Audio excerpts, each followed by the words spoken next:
Good morning. Welcome back to Shweta Satish official YouTube ചാനലിലേക്ക് സ്വാഗതം. അപ്പോൾ ഞാനൊരു വീട്ടിലുള്ളൊരു വ്ളോഗ് ഫസ്റ്റ് ടൈമാണ്. അപ്പോൾ നിങ്ങൾ അതുകൊണ്ട് എന്നെ സബ്സ്ക്രൈബ് ചെയ്ത് സപ്പോർട്ട് ചെയ്തിട്ട് കൂടെ ഉണ്ട്, ലൈക്കും ചെയ്യാൻ മറക്കല്ലേ. അപ്പോൾ രാവിലെ എണീറ്റ് വെള്ളമൊക്കെ കുടിച്ചു, അതിൻ്റെ വ്ളോഗ് എടുത്തിട്ടില്ല. ഡെയിലി വെറും വയറ്റിൽ വെള്ളം കുടിക്കാറുണ്ട്. പിന്നെ മുറ്റം അടിച്ചു വാരി അകൊക്കെ തുടക്കൂട്ടെ. അപ്പോൾ എന്നോട് നീ ഡെയിലി എന്തിനാണ് തുടക്കുന്നത്, നല്ല പൊടി വരുന്നതുകൊണ്ടാണ് കേട്ടോ, റോഡ് സൈഡ് ആയതുകൊണ്ട്. പിന്നെ ഈ റൂം സ്പ്രേ നല്ലൊരു സ്മെല്ലുള്ള റൂം സ്പ്രേ ആണ് കേട്ടോ. അത് കഴിഞ്ഞ് ചോറും മീൻ ഫ്രൈയും ഉണ്ടാക്കി. അത് കഴിഞ്ഞതിന് ശേഷം തട്ടിക്കൂട്ടിയിട്ട് ഞാൻ എന്ത് ചെയ്തു, മാഗി ഉണ്ടാക്കി. മാഗി ഹെൽത്തിന് നല്ലതല്ല, വളരെ മോശമുള്ള കാര്യമാണ്. എളുപ്പത്തിന് വേണ്ടി ആക്കിയതാണ് കേട്ടോ.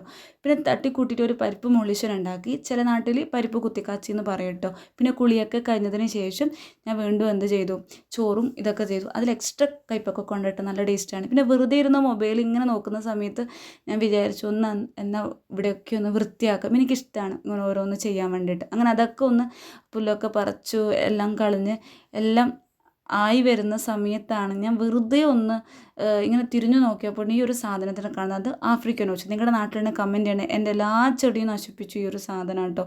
പിന്നെ വെള്ളം നന്നായിട്ട് കുടിക്കുക. വെള്ളം ശരീരത്തിൽ അത്യാവശ്യമാണ്. കുടിക്കാത്തതിൻ്റെ ബുദ്ധിമുട്ട് ഞാൻ കുറേ അനുഭവിച്ചുകൊണ്ട് പറയുകയാണ് കേട്ടോ. പിന്നെ അത് കഴിഞ്ഞ് പോയി കുളിയൊക്കെ കഴിഞ്ഞു, വിളക്കൊക്കെ കത്തിച്ച് ജപിച്ചു കേട്ടോ. അപ്പോൾ സൈഡിൽ നന്ദഗോവിന്ദൻ ഭജൻസിൻ്റെ പാട്ട് മൊബൈലിൽ വെച്ചിട്ടുണ്ട്. ഭയങ്കര അഡിക്ഷൻ ആട്ടോ. എന്നെ മാറ്റിയെടുത്തത് ഒന്ന് എനിക്ക് ആ ഒരു ഭജൻസ് കേട്ടതിന് ശേഷം. പിന്നെ ഇത് കഴിച്ചിട്ട് മുറുക്ക് കഴിച്ചു. ഇത് നല്ല കണ്ണൂർ മാട്ടിൽ പലഹാരം അടിപൊളിയാണ് കേട്ടോ. അപ്പോൾ കഴിക്കാത്ത കണ്ണൂർക്കാരന് കഴിക്കണേ. അപ്പോൾ താങ്ക്സ് ഫോർ വാച്ചിങ്. ലവ്.